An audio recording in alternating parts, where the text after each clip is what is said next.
आप यहाँ से विधायक रहे और काफ़ी मतलब आज से लगभग 17-18 साल पहले आप कोटद्वार के विधायक हुआ करते थे। अमूमन राजनीति में ट्रेंड ये होता है कि लोग निकायों से निकलते हैं, विधानसभा पहुँचते हैं, विधानसभा से निकलकर लोकसभा या राज्यसभा की तरफ बढ़ते हैं। आप अपना ये जो पॉलिटिकल सफ़र घूम के वापस निकाय में आ गया है, इसको कैसे देखते हैं? ये भाग्य है, स्टार हैं, कहाँ से कहाँ ले जाता है किसी को। देखो, मोदी जी एक सामान्य परिवार से थे, चाय बेचते थे, वो देश के प्रधानमंत्री बन गए। आपने कहा कि जब सरकार दूसरी होती है, जब आप अपने कंटेक्स्ट में कहते हैं तो दूसरी में किसे मानूं? जब आप कांग्रेस में थे तो भाजपा सरकार दूसरी थी।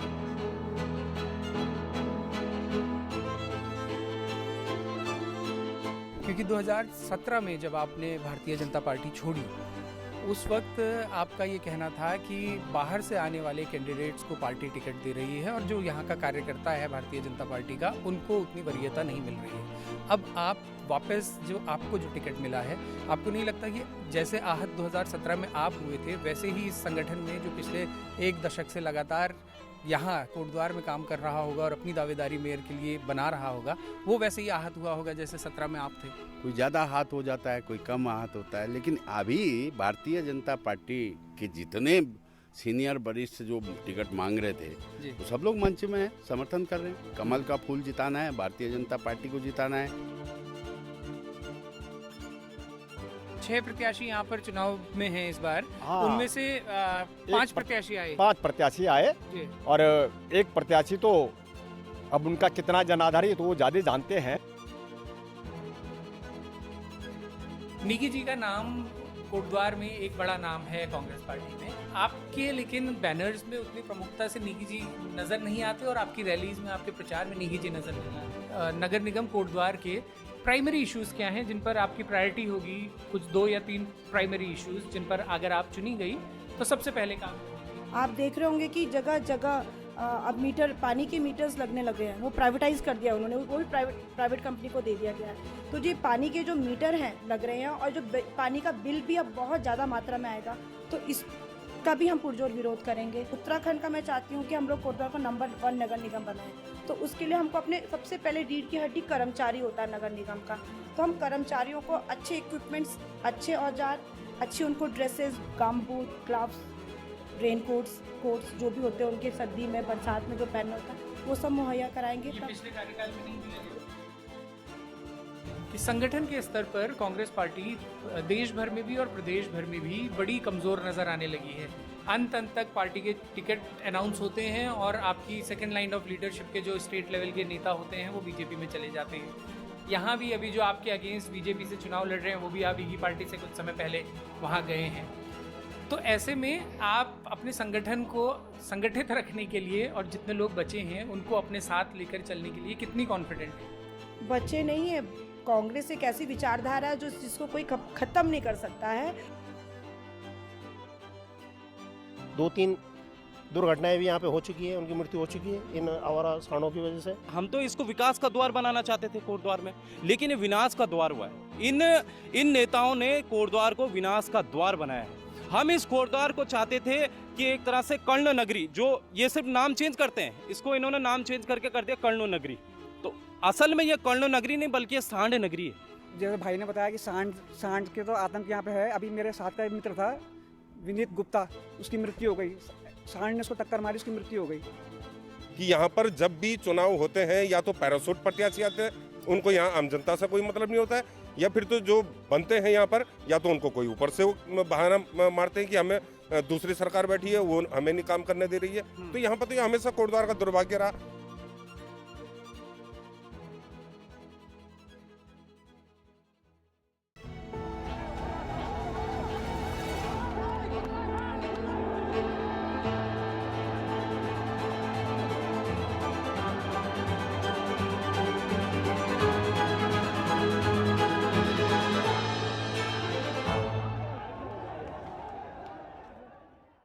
नमस्कार, बारामासा में आप लोगों का एक बार फिर से स्वागत है। मैं हूं राहुल कोटियाल और आज हम लोग हैं कोटद्वार में। कोटद्वार नगर निगम का चुनाव बेहद दिलचस्प इसलिए भी हो गया है क्योंकि यहाँ से एक पूर्व विधायक चुनाव लड़ रहे हैं। शैलेंद्र रावत उनका नाम है और इस बार भाजपा से वो दावेदारी कर रहे हैं। वो 2007 में कोटद्वार से भाजपा के टिकट पर विधायक चुने गए थे, लेकिन 2012 के जब चुनाव हुए और खंडूरी है ज़रूरी का नारा दिया गया, तब भुवन चंद खंडूरी के लिए उन्होंने ये सीट छोड़ी थी, या यूँ कहें कि पार्टी ने उनको कॉन्फिडेंस में लिए बिना वो टिकट भुवन चंद खंडूरी को दे दिया था। उसके बाद 2017 और 2022 का चुनाव वो कांग्रेस के टिकट से यमकेश्वर सीट से लड़े, लेकिन अब वापस मेयर चुनाव पर आ गए हैं और भाजपा में वापस आ गए हैं। उनके अगेंस्ट कांग्रेस पार्टी की दूसरी जो दमदार दावेदार मानी जा रही हैं वो हैं जिनका नाम है रंजना रावत, और इनसे इतर 4 अन्य प्रत्याशी कोटद्वार नगर निगम में ताल ठोक रहे हैं। उन 4 में से 2 निर्दलीय हैं और 2 प्रत्याशी जो हैं, एक उत्तराखंड क्रांति दल के हैं और एक बसपा के हैं। तो क्या है यहाँ के राजनीतिक समीकरण, क्या विजन है यहाँ के नेताओं के पास जो नगर निगम का मेयर पद के लिए अपनी अपनी दावेदारी कर रहे हैं, और क्या हैं स्थानीय लोगों के मुद्दे, इन तमाम बातों को आज के प्रोग्राम में एक्सप्लोर करेंगे। लेकिन उससे पहले एक स्पेशल मेंशन टिहरी हिल्स का, जिसने हमारी इस पूरी सीरीज को स्पॉन्सर किया है। टिहरी हिल्स एक ऐसी कंपनी है जो नई टिहरी जैसी छोटी सी जगह से शुरू हुई और आज कई देशों में अपनी सेवाएं दे रही है। टिहरी हिल्स एक ऐसी कंपनी है जो आपके डेटा से आपके सफल भविष्य की राह बनाती है। टिहरी हिल्स के ग्राहकों को मार्केट रिसर्च के लिए इंडस्ट्री एक्सपर्ट्स का मार्गदर्शन मिलता है और उनके डेटा के आधार पर मार्केट और कॉम्पिटिटर्स की सटीक जानकारी दी जाती है। एडवांस एआई टेक्निक्स के इस्तेमाल से हम फ्यूचर ट्रेंड्स को प्रेडिक्ट करते हैं, कस्टमर बिहेवियर को समझते हैं और उनके अनुभव को बेहतर बनाते हैं। बिजनेस ग्रोथ के लिए टिहरी हिल्स अपने क्लाइंट्स को कस्टम सर्वे और डेटा एनालिसिस के माध्यम से उनके प्रोडक्ट का 360 डिग्री मार्केट एनालिसिस उपलब्ध करवाती है। उनके डेटा को रियल टाइम डैशबोर्ड में प्रस्तुत किया जाता है ताकि बिजनेस से जुड़े महत्वपूर्ण निर्णय तुरंत लिए जा सकें।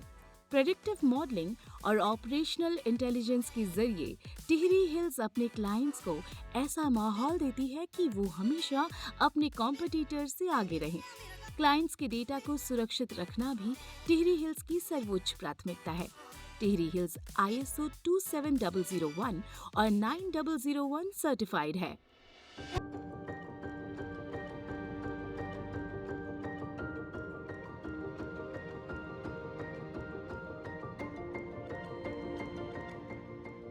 कोटद्वार नगर निगम के दमदार दावेदारों की सूची में जो एक प्रबल दावेदारी है वो भारतीय जनता पार्टी की है। शैलेंद्र रावत जी हमारे साथ हैं। सर, सबसे पहले तो स्वागत आपका बारामासा में पहुंचना। जी धन्यवाद, नमस्कार। बहुत बहुत बधाई। सबसे पहले राष्ट्रीय पार्टियों में तो टिकट पाना एक बड़ा पड़ाव पार कर लेना होता है, उसके लिए आपको बधाई। और एक ओपनिंग रिमार्क मैं सब लोगों से, सारे प्रत्याशियों से पूछ रहा हूँ। एक लाइन का सवाल है कि जनता आपको अपना मेयर क्यों चुने? जनता ने देखा हुआ है मुझे जी। ब्लॉक प्रमुख भी जनता के आशीर्वाद से बना, 5 साल विधायक का कार्यकाल जनता के आशीर्वाद से मिला, और जब दायित्व मुक्त रहा, जब सरकार दूसरे की होती है तो उसमें जनता के सहयोग से सड़कों में उतरा, धरना, प्रदर्शन, आंदोलन, यहाँ से देहरादून तक 5 दिन की पद यात्रा, तो जनता ने कसौटी पे कसा हुआ है। और जब कसौटी पे मैं जनता की खरा उतर रहा हूँ तो इसका मतलब जनता ने स्वीकार करना ही है, आशीर्वाद देना ही है। अच्छा, आपने कहा कि जब सरकार दूसरी होती है, जब आप अपने कंटेक्स्ट में कहते हैं तो दूसरी में किसे मानूं? जब आप कांग्रेस में थे तो भाजपा सरकार दूसरी थी, या जब आप भाजपा में हैं तो सरकार? जब मैं 12 से 17 के बीच में जी विपक्ष की भूमिका में रहा जी, तो निश्चित रूप से मैं बिल्कुल मजबूती के साथ जो जनता की ज्वलंत समस्याएं थी, और अगर सरकार और स्थानीय जनप्रतिनिधि उसको नज़रअंदाज कर रहे थे तो मैंने उनका ध्यान आकर्षित करा, जनता के सहयोग से सड़कों में उतरकर आंदोलन, प्रदर्शन, धरने जी। अच्छा किया। राव जी, आप यहाँ से विधायक रहे जी। और काफ़ी मतलब आज से लगभग 17-18 साल पहले आप कोटद्वार के विधायक हुआ करते थे। अमूमन राजनीति में ट्रेंड ये होता है कि लोग निकायों से निकलते हैं, विधानसभा पहुँचते हैं, विधानसभा से निकलकर लोकसभा या राज्यसभा की तरफ बढ़ते हैं। आप अपना ये जो पॉलिटिकल सफ़र घूम के वापस निकाय में आ गया है, इसको कैसे देखते हैं? ये भाग्य है, स्टार हैं, कहाँ से कहाँ ले जाता है किसी को। देखो, मोदी जी एक सामान्य परिवार से थे, चाय बेचते थे, वो देश के प्रधानमंत्री बन गए। तो ये भाग्य होता है, सामान्य तौर पर भी किसी परिवार के आगे जो है बहुत बढ़िया चलता है, बहुत अच्छा चलता है, और जब चुनौती आती है तो बहुत खराब हो जाता है। वो संघर्ष का समय होता है। तो मैं समझता हूँ कि परिश्रम का ही परिभाषा जो है राजनीति है। अगर संघर्ष का समय आ रहा है तो उसमें चुप नहीं बैठना, संघर्ष करते रहना है। आपका ये मतलब फिर से संघर्ष का समय आ गया है। जनता के लिए, जनता की सेवा के लिए संघर्ष करूंगा। अच्छा, जनता आशीर्वाद दे रही है। मेरा ये सवाल इसलिए भी था क्योंकि 2017 में जब आपने भारतीय जनता पार्टी छोड़ी, उस वक्त आपका ये कहना था कि बाहर से आने वाले कैंडिडेट्स को पार्टी टिकट दे रही है और जो यहाँ का कार्यकर्ता है भारतीय जनता पार्टी का, उनको उतनी वरीयता नहीं मिल रही है। अब आप वापस जो आपको जो टिकट मिला है, आपको नहीं लगता कि जैसे आहत 2017 में आप हुए थे, वैसे ही इस संगठन में जो पिछले एक दशक से लगातार यहाँ कोटद्वार में काम कर रहा होगा और अपनी दावेदारी मेयर के लिए बना रहा होगा, वो वैसे ही आहत हुआ होगा जैसे 17 में आप थे? हर व्यक्ति का अपना अपना वो होता है जी। कोई ज़्यादा आहत हो जाता है, कोई कम आहत होता है, लेकिन अभी भारतीय जनता पार्टी के जितने सीनियर वरिष्ठ जो टिकट मांग रहे थे वो सब लोग मंच में हैं, समर्थन कर रहे हैं। कमल का फूल जिताना है, भारतीय जनता पार्टी को जिताना है। यहाँ से मेयर होगा, सरकार निगम में हमारी होगी, राज्य में रितु जी हैं, माननीय विधानसभा अध्यक्ष हैं, और माननीय धामी जी प्रदेश के मुख्यमंत्री हैं। इतने ताकतवर और शक्तिशाली माननीय सांसद जी हैं जो मोदी जी के सहयोगी हैं, तो मोदी जी के प्रिय हैं। तो एक कड़ी में जो जुड़ना चाहिए था वो जुड़कर जो है सब अपने अधिकार क्षेत्र में काम करेंगे। जहाँ माननीय विधायक जी को सहयोग की जरूरत पड़ेगी, जो प्रक्रिया होती है निगम से, कई प्रपोजल भारत सरकार को जाते हैं शासन की तरफ से, उसमें विधायक जी करेंगे, हम नीचे से फटाफट उसको गति देंगे। माननीय सांसद जी से विधायक जी के साथ कंधे से कंधा मिला के चलेंगे। तो ये एक प्रक्रिया है और एक कड़ी है। अब मैं यहाँ के कुछ इश्यूज़ पे भी स्पेसिफिकली बात करूँगा, लेकिन उससे पहले बस एक लास्ट पॉलिटिकल सवाल और, कि यहाँ से आगे की आपकी पॉलिटिकल जर्नी क्या होगी? अब कई लोग, आपके ही क्लोज सर्किट के लोग ये मानते हैं कि 27 के चुनाव में आपकी दावेदारी फिर से विधानसभा के लिए होगी और आप मेयर सीट छोड़ेंगे? नहीं, पार्टी का अपना निर्णय होगा, मेरा कुछ कोई ऐसा नहीं है। मुझे पॉलिटिकल प्रोग्रेस के लिहाज से तो यही होना चाहिए संभवतः। देखिए, मुझे जनता ने 2012 तक विधायक बनाए रखा और उसके बाद भी हजारों लोग जो है सड़कों में मेरे साथ उतरे हैं, और मैं 2 बार ऊपर की दूसरी विधानसभा में लड़ा हूँ, आज भी लोग मेरा नाम नहीं भूल रहे हैं। तो जनता है, स्वीकार्य जिसे जनता करती है, तो हमारी पार्टी भी हर एंगल से उसका वो करती है, लेकिन मेरा कुछ नहीं है। मैं फिलहाल पार्टी के साथ, अपनी माननीय विधायक जी के साथ, माननीय सांसद जी के साथ, माननीय मुख्यमंत्री जी के साथ, जिनका आशीर्वाद रहा मेरे को टिकट दिलाने में, मैं उनके साथ निरंतर जो है ताकत के साथ काम करूँगा। अच्छा, अब थोड़ी सी बात इश्यूज़ पे, आइए हम लोग आगे की तरफ चलते हैं। थोड़ी सी बात इश्यूज़ पे भी करते हैं जी, कि आपके लिहाज से यहाँ की जो आपकी कॉन्स्टिट्यूंसी है नगर निगम कोटद्वार, इसके स्पेसिफिकली मेजर इश्यूज़ क्या हैं? मेजर इशू हैं, देखिए, महिलाओं के लिए सेपरेट शौचालय नहीं है। बाजार में अगर महिलाएं जाती हैं तो वहाँ शौचालय का अभाव है। आपका महिलाओं के जो जिस तरीके से राज्य सरकार के माध्यम से एक स्वरोजगार का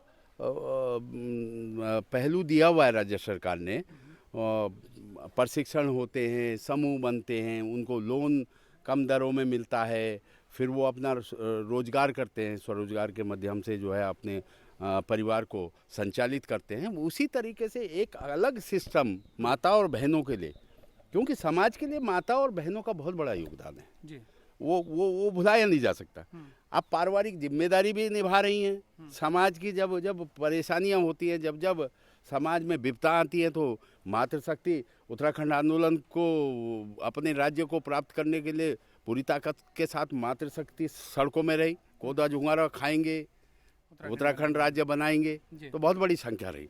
इसलिए वो ताकत, वो शक्ति को नहीं बुलाया जा सकता। और मैं चाहता हूँ कि यहाँ निगम में एक अलग से माताओं बहनों के लिए एक स्वरोजगार का रास्ता ढूंढे। प्रदेश सरकार से जो चल रहा है, केंद्र सरकार से जो चल रहा है, वो तो चल ही रहा है, लेकिन निगम एक बोर्ड है, एक संस्था है, उस संस्था के माध्यम से हम क्या ज़्यादा से ज़्यादा महिलाओं को, युवाओं को, समाज को क्या दे सकते हैं, वो हम प्रयास करेंगे। ठीक है। और निगम में लेकिन कुछ मेजर प्रॉब्लम्स भी हैं, सब बाकी जगह भी हैं। पार्किंग की जैसे एक समस्या, बड़ी समस्या है, ट्रैफिक जैम्स की समस्या एक बड़ी समस्या है।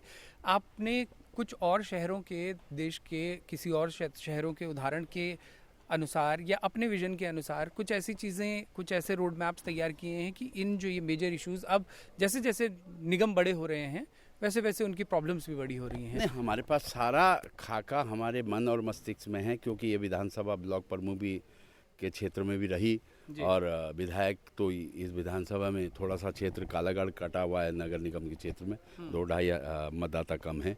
इसमें जो व्यवस्थाएं अव्यवस्थित हैं उन व्यवस्थाओं को व्यवस्थित करेंगे। हर साल व्यापारियों का अतिक्रमण टूटता है लेकिन पीछे से कार्य योजना नहीं बनती।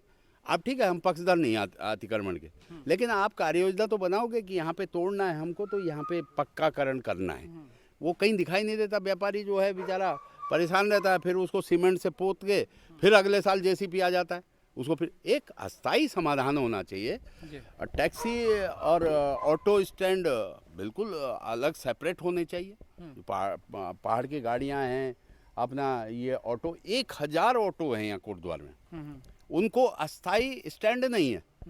आए दिन जो है पुलिस का डंडा के भय रहता है, आए दिन चालानों के माध्यम से प्रताड़ना सहनी पड़ती है। उसको स्थापित करेंगे। हमारे पास विजन है, भारतीय जनता पार्टी के लोग काम करते हैं। दूसरा, आए दिन ठेली रेडी यातायात को बाधित करती हैं। हजारों की संख्या में कोटद्वार शहर में ठेली रेडी हैं। उनको जब एक सब्जी मंडी को स्थापित कर देंगे, ये मोटर नगर निगम का और राज्य सरकार का तारतम्य नहीं रहा। यहाँ के मंत्री जो विधायक रहे पीछे, उनके साथ तारतम्य समझ से नहीं बैठा पाए।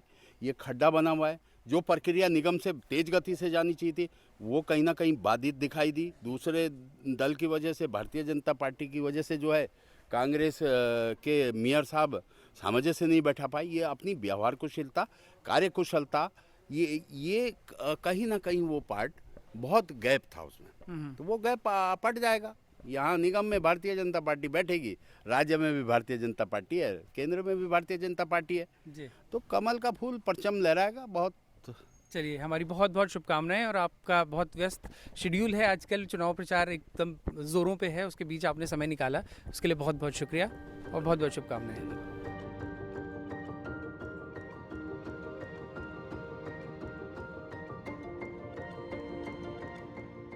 कोटद्वार नगर निगम में एक बहुत इंटरेस्टिंग पहल यहाँ के नागरिक मंच ने की है।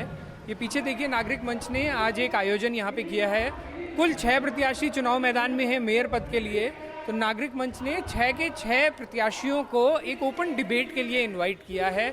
6 में से 5 प्रत्याशी पहुँचे हैं। भाजपा प्रत्याशी अभी तक फिलहाल नहीं आए हैं, पता नहीं आने अभी कुछ देर बाद, यदि वो आएंगे तो हम अपडेटेड आपको बताएंगे।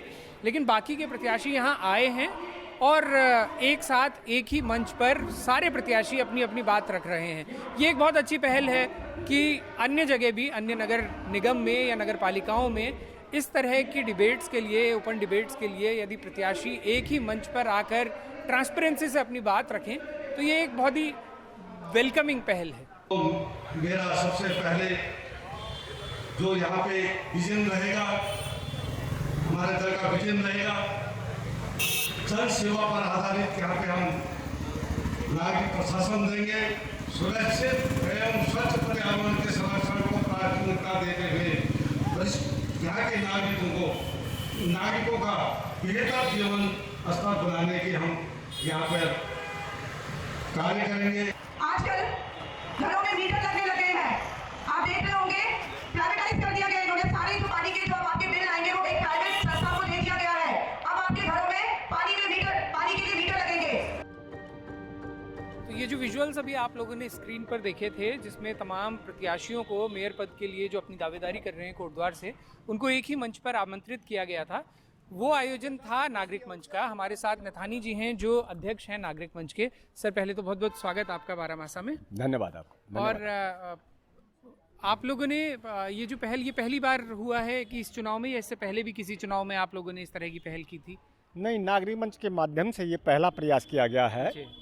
इससे पहले हमने सुना था कि कभी 2000 से पहले एक प्रयास ऐसा हुआ था और 2012 में भी एक किसी चैनल के द्वारा यहाँ पे कार्यक्रम किया गया था, लेकिन वो बड़ी लेट से किया गया था और उसमें बड़ी उत्तेजना सी हो गई थी, अंधेरा भी हो गया था, लाइट भी चली गई और हूटिंग बहुत ज़्यादा हो गई थी, तो वो बहुत व्यवस्थित नहीं रहा। तो हमने उन बातों से अनुभव लेकर ये महसूस किया कि भाई सारे प्रत्याशियों को एक मंच पर बुलाया जाए ताकि लोग तुलनात्मक अध्ययन भी कर सकें उसका कि भाई किसकी योजनाएं ठीक हैं। और हमारे साथी जो नागरिक मंच के पुराने लोग हैं या और अन्य संगठनों से जुड़े हुए रहे, उनका ये प्रस्ताव आया। हम लोगों की बैठक 1-2 तारीख को प्रत्येक माह नियमित बैठक होती है। अच्छा, तो उसमें हम ऐसा करते रहे आज तक कि जो भी प्रत्याशी चाहे वो सांसद का आया या विधानसभा का आया तो हम एक मांग पत्र उनको सौंपते रहे कि साहब कोटद्वार की ये समस्या है यार, इनकी ओर आपका हम ध्यान आकृष्ट कर रहे हैं और बाद में इन पर बल देंगे। कोई सुनता है, कोई नहीं सुनता, लेकिन इस बार ये हुआ कि उससे हटकर हम सभी प्रत्याशियों को बुलाएं और हम ये परखें कि उन्होंने कोटद्वार का कितना निरीक्षण किया है कि कहाँ कहाँ क्या समस्याएं हैं, उसकी ओर उनका क्या क्या उनकी प्राथमिकता है कि वो कैसे इनको दूर करेंगे। तो इसी उद्देश्य को लेकर इस आयोजन को किया गया। और कैसा रिस्पांस रहा? 6 प्रत्याशी यहाँ पर चुनाव में हैं इस बार, हाँ, उनमें से 5 प्रत्याशी आए। 5 प्रत्याशी आए और एक प्रत्याशी तो अब उनका कितना जनाधार है तो वो ज्यादा जानते हैं। बीजेपी से हम तो सबको जो है शुभकामना देते हैं कि उनका मनोरथ पूर्ण हो, लेकिन एक तो 10:30 बजे यहाँ पहुँच गए थे। अच्छा, जबकि बहुत लोग नहीं आए, बहुत विलम्ब से आए और व्यापक हमने व्यापक प्रचार प्रसार भी किया था, लेकिन मुझे हमारा उत्साहवर्धन हुआ। आखिर जितने भी लोग आए, जिन लोगों ने जो बातें करी हैं कि अगर ये प्रयास दोबारा होगा तो इसको बहुत गति मिलेगी और बहुत समर्थन मिलेगा इसको।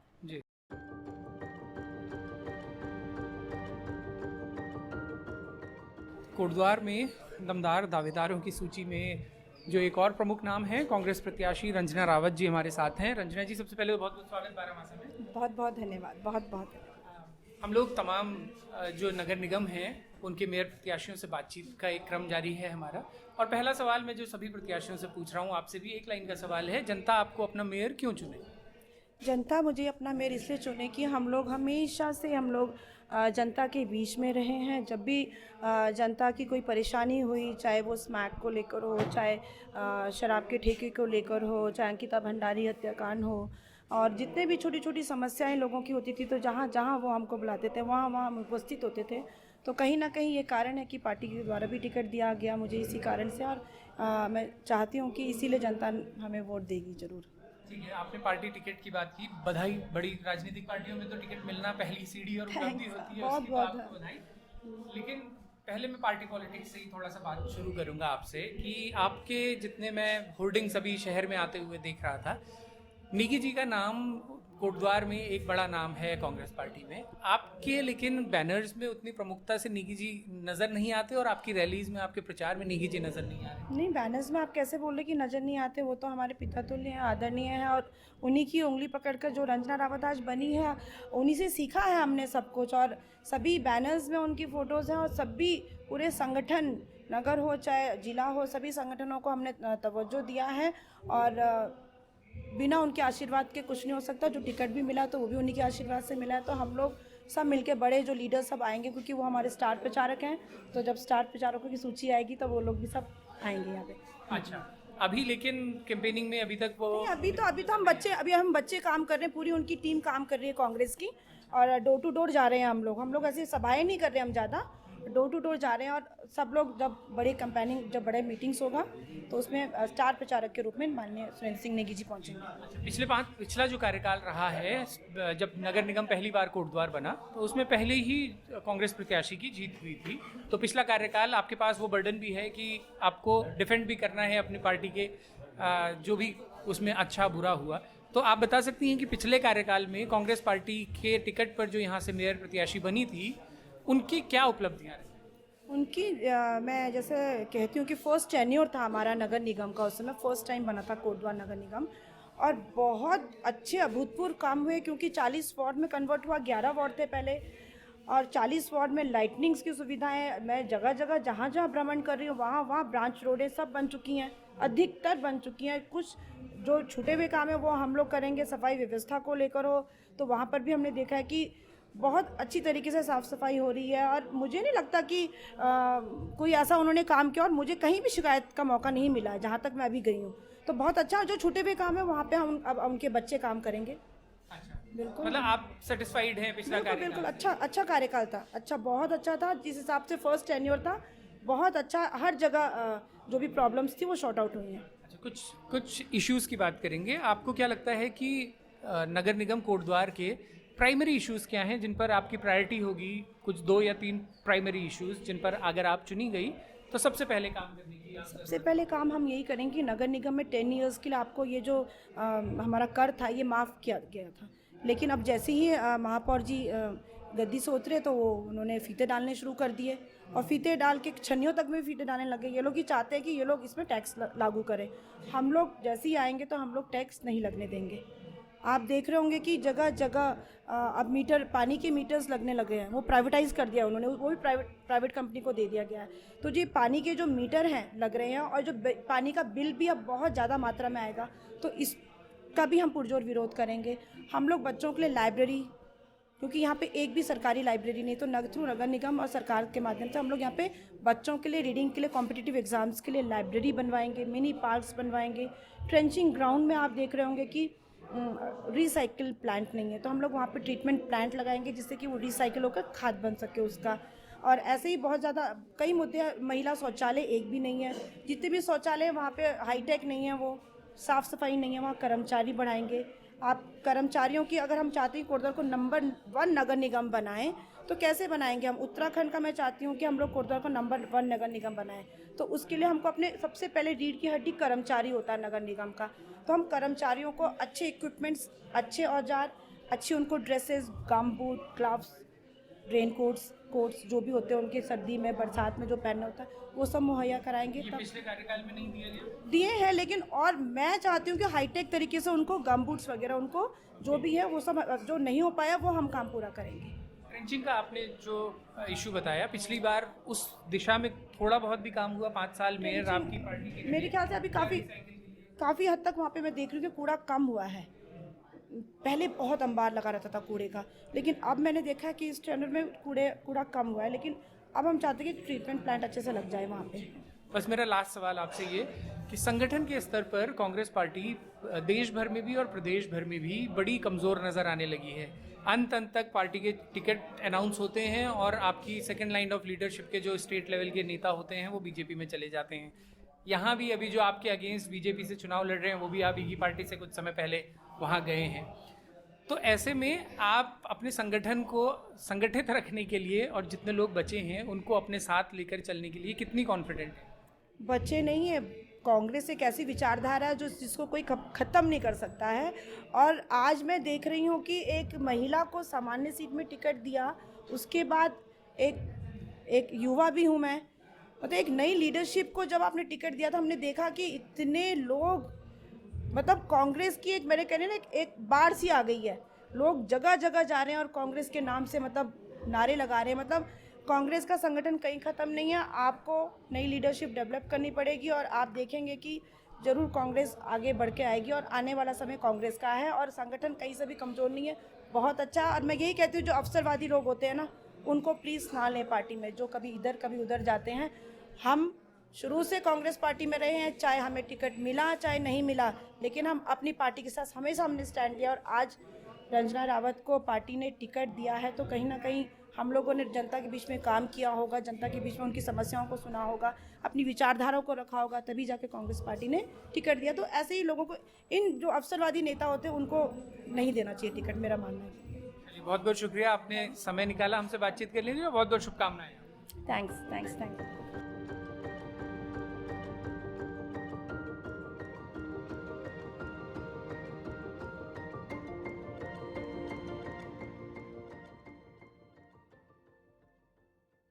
तो कोटद्वार के दमदार दावेदारों से आपकी मुलाकात हुई। अब हमारे साथ में नगर निगम के रहने वाले कुछ स्थानीय लोग हैं, यहाँ के पूर्व छात्र संघ अध्यक्ष हैं, हमारे साथ बेरोजगार संघ से जुड़े कुछ लोग हैं। उनसे एक एक कर अब उस पक्ष की बात जानते हैं जो एक राजनीतिक पक्ष है और एक जनता का पक्ष है। तो जनपक्ष की कुछ बातों को उनसे जानते हैं। अपना परिचय एक बार दीजिएगा। मैं रमेश भंडारी हूँ जी। मैं पूर्व शासन अध्यक्ष भी रहा हूँ यहाँ पर और उत्तराखंड राज्य आंदोलनकारी भी हूँ और मैं यहाँ पर मूल निवास भू कानून समन्वय संघर्ष समिति का कोटद्वार गढ़वाल का संयोजक भी हूँ। अच्छा, आप समिति से? जी। भंडारी जी, मैं पॉलिटिकल यहाँ पे क्या समीकरण बन रहे हैं उस पर भी थोड़ी सी चर्चा करेंगे, लेकिन उससे पहले थोड़ी सी इश्यूज़ पे बात कि यहाँ के कोटद्वार नगर निगम के मेजर इश्यूज़ आपकी नज़र में क्या हैं? जी, नगर निगम की जो समस्याएं हैं ये तो बहुत अधिक समस्याएं हैं। पिछले 5 वर्ष भी हमने देखा है, लेकिन ना के बराबर इन समस्याओं का निराकरण के लिए इन्होंने प्रयास किया होगा, लेकिन कहीं कोई दूर दूर तक नज़र नहीं आई समस्याएं दूर होना। अच्छा। समस्याएं तो बहुत हैं जी। जो नगर निगम क्षेत्र के दायरे में अगर इनको देखा जाए तो इसके ऊपर भी विधानसभा है, लेकिन जो नगर निगम के दायरे में आती है उन समस्याओं से हम कुछ समस्या, जैसे मुख्य समस्या है मोटर नगर का बस अड्डा, लगातार वर्षों हो गए लेकिन जस के तस पड़ा हुआ है, ठप पड़ा हुआ है। उसके लिए निराकरण की सबसे पहली समस्या ये है। आवारा सांडों से हम लोग, हमारे बड़े भाई मनीष भाई भोगड़ताल में बैठने वाले थे, लेकिन आचार संहिता के कारण इनको उठा दिया गया है। इस समय आम जनमानस, बच्चे, बुजुर्ग, छोटे बड़े सब इस समस्या से बहुत त्रस्त है। 2-3 दुर्घटनाएं भी यहाँ पे हो चुकी है, उनकी मृत्यु हो चुकी है इन आवारा सांडों की वजह से। तीसरा जो है, चाहे वो अतिक्रमण, आज जो भी चुनाव लड़ा हो अतिक्रमण के संबंध में कोई भी जिक्र नहीं कर रहा है, कोई भी प्रत्याशी। सबसे बड़ी समस्या अतिक्रमण की है।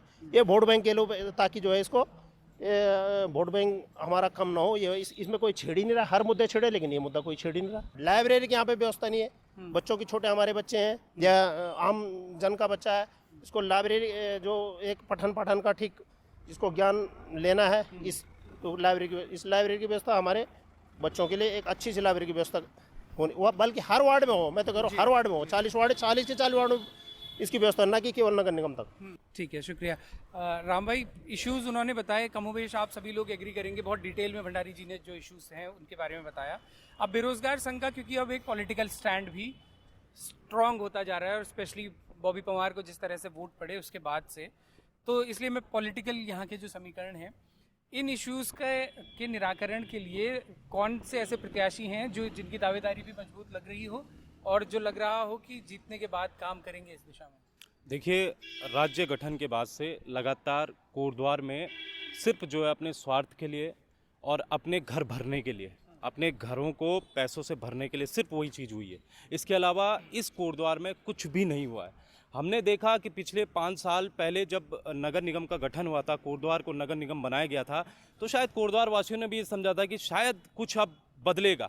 लेकिन अगर आप इस बार के प्रत्याशी को अगर देखेंगे तो सब कुछ वही है कि फिर से स्वार्थ की राजनीति सामने आ रही है, और अपने स्वार्थ के लिए, अपने नेताओं को आगे बढ़ाने के लिए, ताकि उनका स्वार्थ कम ना हो, उसके लेकर वो तमाम चीज़ें हो रही हैं।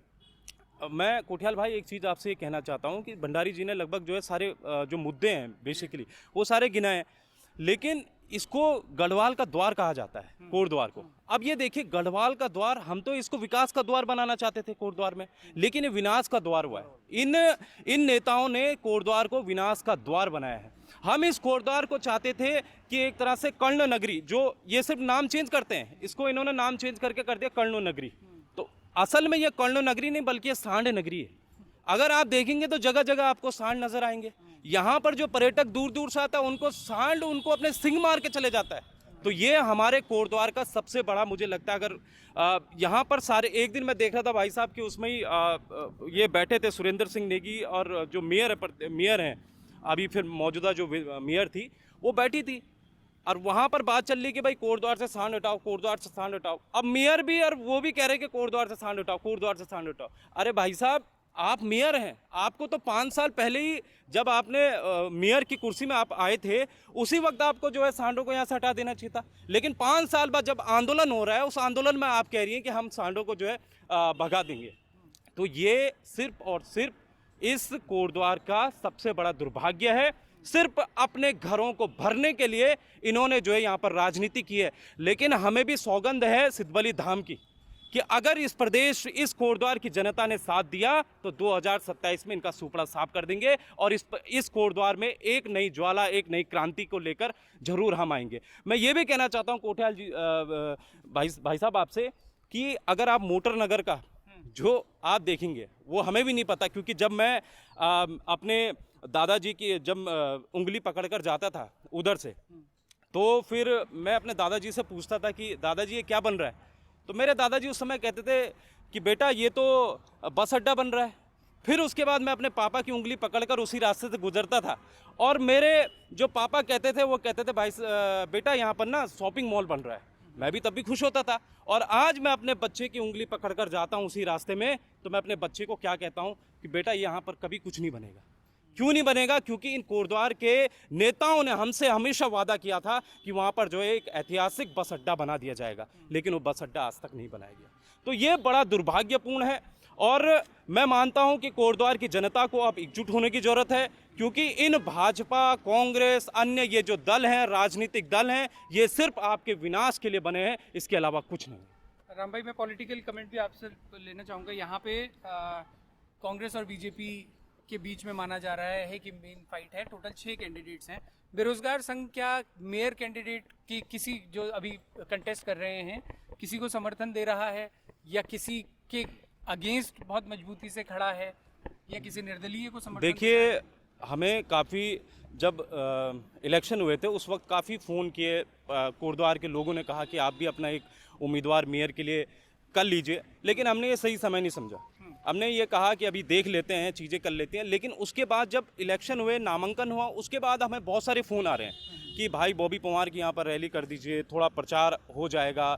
और हमने भी ये तय किया है कि जो पाक साफ व्यक्ति है, जो इस कोटद्वार से भ्रष्टाचार को दूर रखना चाहता है, जो इस कोटद्वार में आने वाले 5 सालों में ना तो भाजपा ना तो कांग्रेस एक तीसरी शक्ति के रूप में, एक तीसरे विकल्प के रूप में अगर तैयार है, तो फिर उनका समर्थन करने के लिए भाई बॉबी पवार इसी 16 तारीख को कोटद्वार आ रहे हैं। उनका स्वागत होगा और पूरी तैयारियां हमने कर ली हैं और जगह जगह में उन वार्डों में उनका समर्थन में रैली, वार्ड्स में, मतलब वार्ड्स में, यस, हाँ, मेयर प्रत्याशी को समर्थन नहीं दे रहे? नहीं, मेयर प्रत्याशी के लिए फिलहाल समर्थन नहीं है।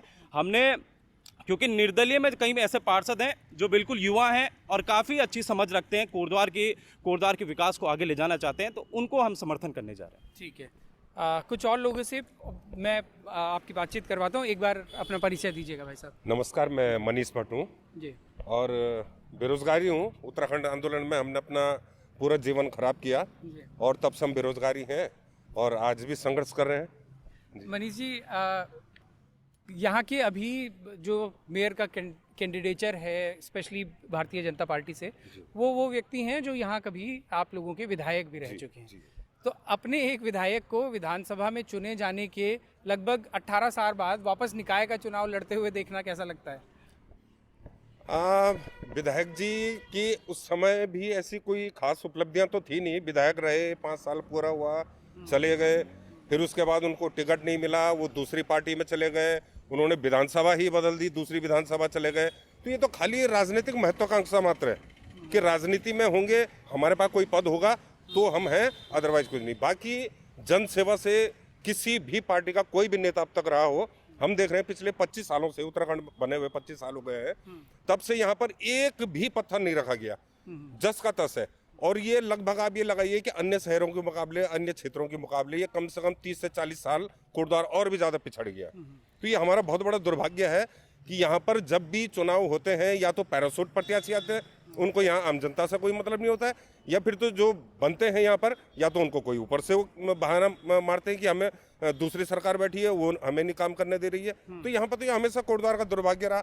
जैसे भाई ने बताया कि सांड के तो आतंक यहाँ पे है। अभी मेरे साथ का एक मित्र था विनीत गुप्ता, उसकी मृत्यु हो गई। सांड ने उसको टक्कर मारी, उसकी मृत्यु हो गई।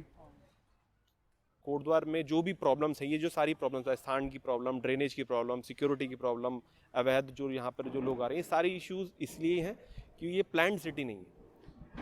अब इसके लिए क्या किया जा सकता है? क्यों नगर निगम एक मास्टर प्लान या स्टेट गवर्नमेंट एक मास्टर प्लान क्यों नहीं लाती है कोटद्वार जैसे इतनी बड़ी पॉपुलेशन के लिए, कि यहाँ पर ये सारी सुविधाएँ हो पाएँ। देखते हैं कि अभी पानी के लिए रोड खुदी है, फिर उसके ऊपर रोड डली है, फिर OFC के लिए रोड खुद जाएगी। ऐसे करके पब्लिक का पैसा भी वेस्ट होता है और पब्लिक को इनकन्वीनियंस भी होती है। आप सभी लोगों का बहुत बहुत शुक्रिया। तो ये था कोटद्वार नगर निगम। आप लोगों की हमने कोटद्वार निगम के दमदार दावेदारों से मुलाकात करवाई, यहाँ के कुछ लोगों से मुलाकात करवाई। बारामासा की ये जो इलेक्शन कवरेज की जर्नी है ये अभी जारी है। कुछ और नगर निगम और नगर पालिकाओं के प्रत्याशियों से, वहाँ के दमदार दावेदारों से आपको मुलाकात करवाएंगे। जुड़े रहिएगा, देखते रहिएगा बारामासा।